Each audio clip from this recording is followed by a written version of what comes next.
नमस्ते, जय श्री कृष्णा, राधे राधे। चुटकुला नाच गीत बहुत प्यारा है, पूरा सुनना। अच्छा लगे तो अपना प्यार दुलार देना। खेतवा में लौकी नरम बतिया, कहाँ रहबे मनऊ अधिक रतिया, कहाँ रहबे मनऊ अधिक रतिया।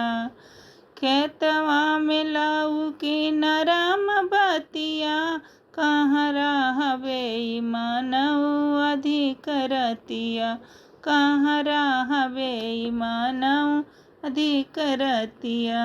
घरवा में हेरे अंगनवा में हेरे, घरवा में हेरे अंगनवा में हेरे, हेरी आए हम तो दुआर खटिया, कहाँ रहबे मनऊ अधिक रतिया।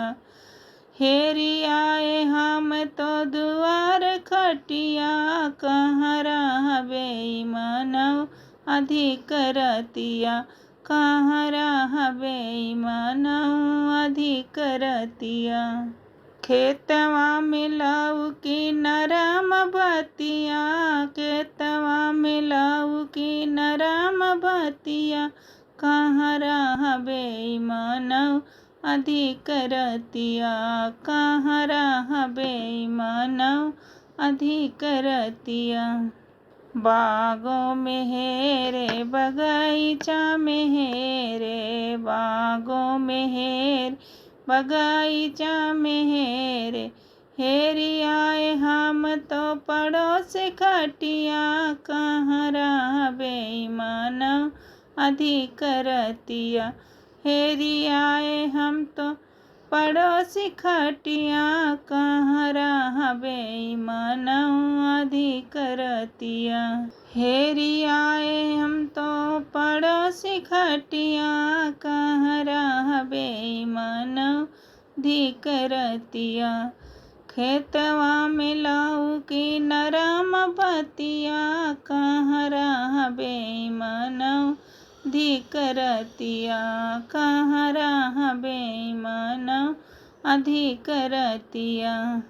महलों में हेरे दू महलों में हेरे, महलों में हेरे दू महलों में हेरे, हेरी आए हम तो सवत खटिया, कहाँ रहबे मनऊ अधिक रतिया। हेरी आए हम तो सवत खटिया, कहाँ रहबे मनऊ अधिक रतिया, कहाँ रहबे मनऊ अधिक रतिया। खेतवा में लौकी नरम बतिया, खेतवा में लौकी नरम बतिया, कहाँ रहबे मनऊ अधिक रतिया, कहाँ रहबे मनऊ अधिक रतिया। तरवा पे हेरे एक अनवा पे हेरे, तरवा पे हेरे कुआनवा पे हेरे, हेरी आए गाँवा मोहल्ला गलिया, कहाँ रहबे मनऊ अधिक रतिया, कहाँ रहबे मनऊ अधिक रतिया। तरवा पे हेरे इनरवा पे हेरे, हेरी आए पूरा गौआ मोहल्ला गलिया, कहाँ रहबे मनऊ अधिक रतिया, कहाँ रहबे मनऊ अधिक रतिया। खेतवा में लौकी नरम बतिया, कहाँ रहबे मनऊ अधिक रतिया, कहाँ रहबे मनऊ अधिक रतिया।